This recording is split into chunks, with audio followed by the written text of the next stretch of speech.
The fact also is, as we saw a few days ago, and Venu Rajamani mentioned this, Joe Biden, Emmanuel Macron, Rishi Sunak, all there at the high table in a way with Prime Minister Modi over the mega aviation deal.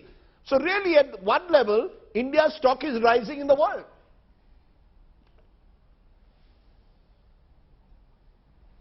And who would grouse that?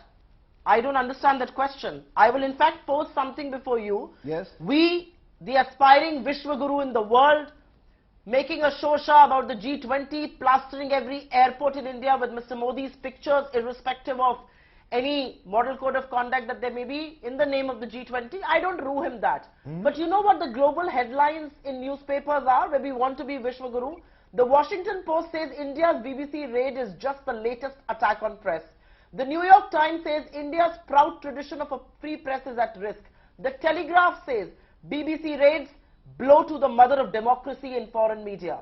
The CNN in the US, Indian authorities raid BBC offices after broadcast of the Modi documentary shows a rattle government. India ranks 150th out of 180 countries in the Press Freedom Index.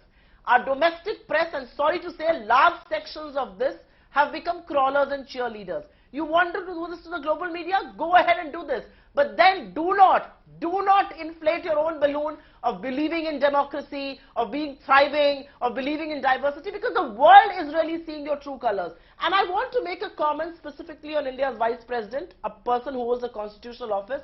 I have no means and I have no intentions of disgracing him. But as the chair of the Rajya Sabha, when he got up from his seat 10 times and interjected 26 times as the Congress president spoke in the House, it tells you how partisan things have got.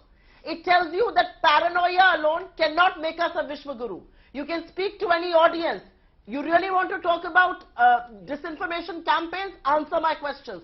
Pegasus, before the Supreme Court, the committee which was set up to probe Pegasus on record said, the government refused to support, refused to participate. But you know very interestingly that the original foreign hand was Mrs. Gandhi. The original foreign hand theory was Mrs. Gandhi, Supriya, Shrinate. So the BBC and the BJP has borrowed from Mrs. Gandhi's playbook. Don't digress the debate. Don't digress the debate. There is a reaction to an action. A documentary was published 29 days back.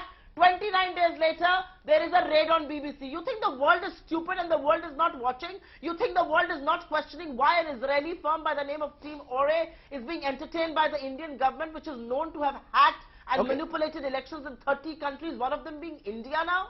What are you talking about? A disinformation campaign. You are weaponizing. You are weaponizing rumors. That's what you're doing. And you want to be Vishwa Guru on the back of that. Good luck to you. You've used this word Vishwa Guru thrice, and I want to take that to you, Venu Rajamani, because do you see a contradiction between India wanting to be a Vishwa Guru and also being seen as a country paranoid about any form of criticism? Well, absolutely. I think I do not know the whole idea of a Vishwa Guru smacks a little bit of we being much better than anybody else. I think we have always been a leader in the world. We have presented our ideas. We have the biggest strength of India in the international stage, even when she was a poor country, was a democracy and was a pluralistic, inclusive system. It was her freedom of press and all the institutions which upheld her democracy. So anything which affects any one of those institutions certainly is a blow to India's image, and that is most unfortunate. We must realize and recognize that it is our democracy which is our great strength, and within the democracy we must at all times protect our institutions, not see foreign hands behind anything which happens. In fact, an interesting article this morning in the Hindu which suggested that the 3 Ds, demand, demography and democracy. The Western world is embracing India for its markets, demand, for demography, the size of its market. But what about democracy? And maybe we need to think about that rather than looking for sinister designs around us. Surely we are too strong and resilient to be worried about criticism that's thrown at us.